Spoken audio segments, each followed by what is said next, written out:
All right, here we are with our final segment. Now, Umberto, if I understand you correctly, I think it's very interesting.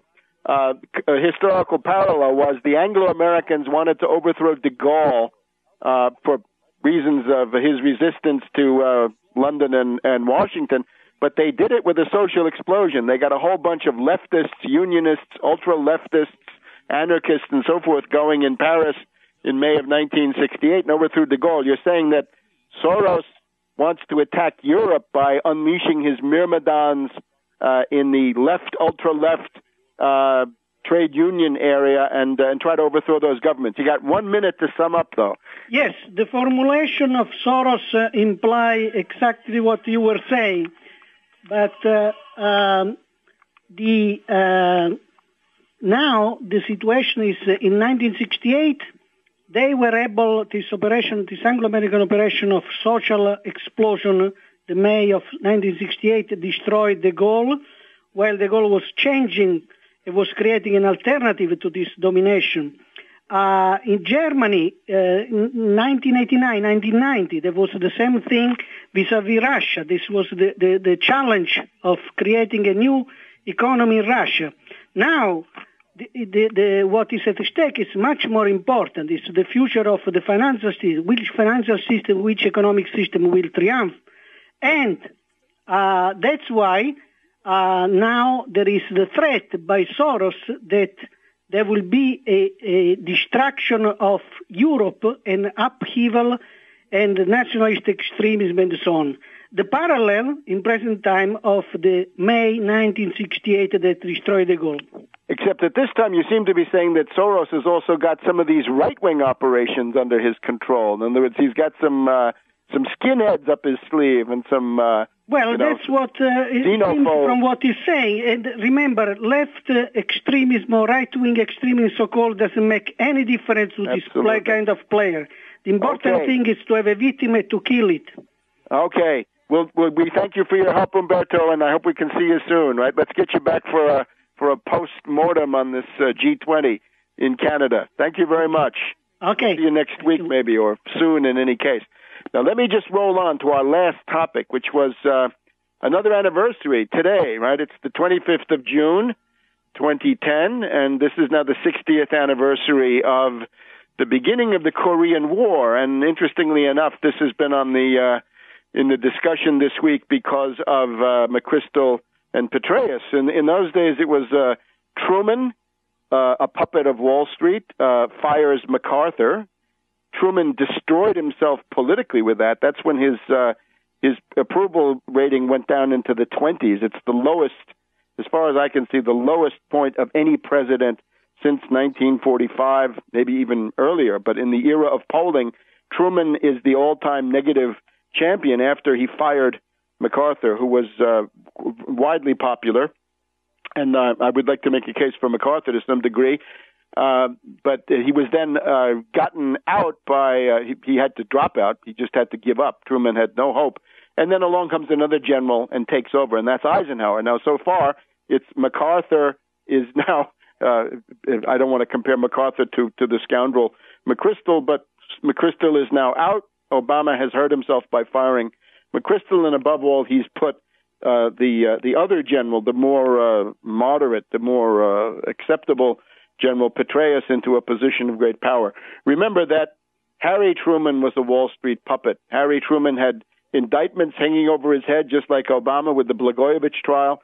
Harry Truman was part of the Pendergast machine from Kansas City, Missouri, very dirty, Ku Klux Klan background. Could have been indicted at any time, and he knew it. And we have the testimony of Clark Clifford, who ran him. Dean Acheson helped to run him. The main controller of Truman was, of course, Averell Harriman, the pro-fascist from Brown Brothers Harriman, from which we have Prescott Bush. He was his managing partner who gave the money to Thyssen and therefore to Hitler. So that's the sort of the matrix of Harry Truman. And the group that controlled him during the Korean War was something MacArthur called the firing squad, and that was W. Averell Harriman. It was Dean Acheson, Secretary of State, British geopolitician, helped to provoke the Korean War. He gave a speech saying, essentially, we won't defend Korea. And then when Kim Il-sung attacked Korea, he acted surprised and got the war going. General Bradley, unfortunately, went along with this and precipitated himself to a very low level. Dean Rusk, later on with Vietnam, but earlier with this, the ouster of MacArthur. So with Truman, we have somebody who is in the tradition, the Wall Street wing of the Democratic Party. Grover Cleveland, Woodrow Wilson, Al Smith, Harry Truman, Carter, Obama. Those are your Wall Street Democrats. Those are very, very negative forces in world history. And against that, you have intermittently the anti-Wall Street Democrats, Franklin D. Roosevelt, John F. Kennedy, Lyndon B. Johnson, and of course Obama wants to destroy Social Security in the lame duck session this year. He has gone far towards destroying the Kennedy space program, and he has gouged $500 billion out of the Medicare program launched under LBJ. Now let's look at MacArthur, and MacArthur has a very bad press, but this is not deserved. In other words, you think that MacArthur is just a warmonger and a reactionary. That is quite fantastic. That is not accurate at all. Look at the nation-building work of MacArthur in Japan, and you will see one of the most radical progressive reform programs ever carried out in any country. You can make a very good case that one of the big advantages enjoyed by Japan in the post-war era is the MacArthur SCAP, right, Supreme Commander of Allied Powers, essentially being the more or less independent satrap in Japan and bringing in a program of radical reform, which meant very significant trade union rights, collective bargaining. The Japanese trade union movement strengthened. The rights and position of women mightily strengthened, brought out of centuries of oppression. The whole complex of nobility, the House of Lords, titles of nobility, all abolished.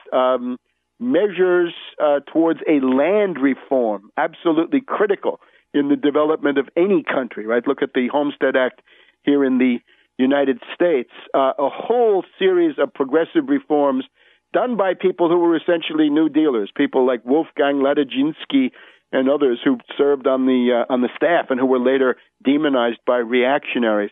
And the other thing, of course, is that it was MacArthur who insisted, along with the Japanese, on incorporating the anti-war provision in the Japanese constitution, which has been a terrible stumbling block for neocons and others in the interim. So the idea that MacArthur is simply a reactionary in the way that some other general, Curtis LeMay or somebody like this, might be, this is completely a mistake. What you're dealing with MacArthur is the traditions of the Union Army of the West.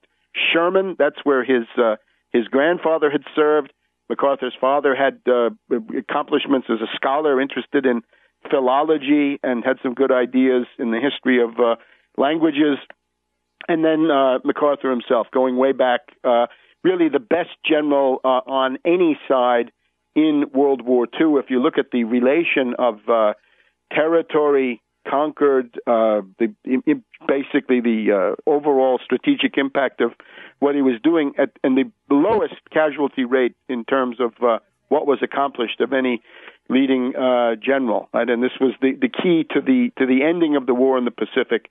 And of course, he was not part of the massive slaughter by the Navy and the Marine Corps with the frontal assaults on the various Japanese islands. This was not MacArthur at all. His was not frontal assault. It was rather leapfrogging, right? Hit them where they ain't. Don't attack the islands where the Japanese are. Go to the islands where the Japanese are not, and you can end the war and end resistance without without sacrificing huge numbers of your own forces and of civilians and military on the other side.